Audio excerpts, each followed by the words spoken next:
These are just a few of the books that I have read this summer. I've sort of been off the grid, but I caught the reading bug this summer. I used to read a lot in high school, and all of these books have just been around the house, around my brother's house, and I especially like the historical books.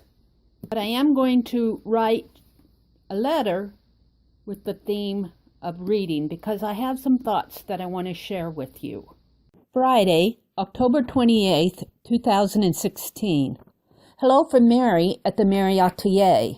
Today, this letter is going to be all about reading. Reading, libraries, books, authors, magazines, publishers. How fortunate we are and blessed in our United States to not only have excellent libraries, but also branches of the libraries and interdepartmental library loans for those publications that cannot be found locally. And then there's the internet, a technological wonder that literally opens up the world to those of us who enjoy a good book or two. But what really prompted me to write about the subject of reading today was a recent conversation with a casual friend. I say that they were a casual friend because, well, we really do not know each other that well, our likes and our dislikes. It was like this. Setting. A table. I was reading a book. My friend was sitting next to me. Friend. What are you reading?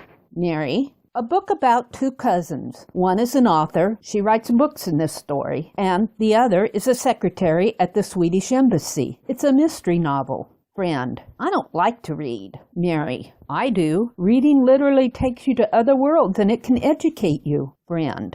I would rather bake cookies. Mary. Oh, I like to bake cookies too. Walks away. Thursday, November 3rd, 2016. Hello from Mary at The.Meri.Atelier. Reading. Oh my goodness. I started writing this letter almost a week ago and I did not finish it. Isn't that a typical letter? Where does the time run off to? Well, I read a book or two, finished a couple, and checked out more. I am reading a lot of Christmas books again this year. It is a way that I can get into the spirit of the upcoming holidays.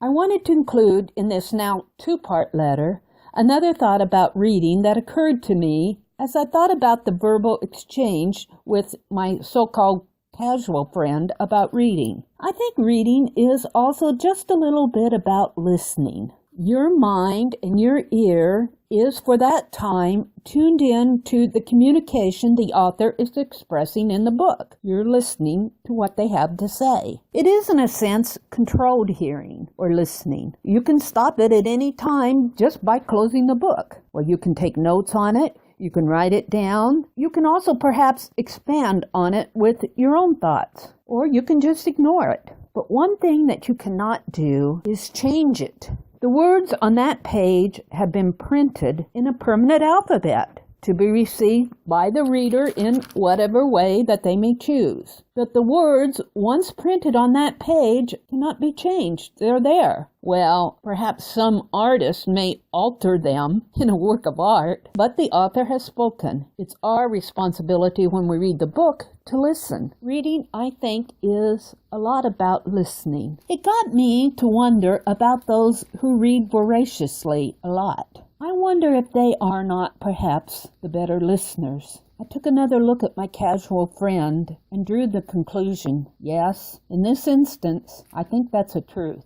In my friend's mind, of course, they were correct, and the stream of their chatter went to another topic. They moved on. They weren't listening. I tried to sort it all out, but then I took another look at the novel that I was reading and flipped to the next page. Mary at The.Meri.Atelier, Thursday, November 3rd, 2016.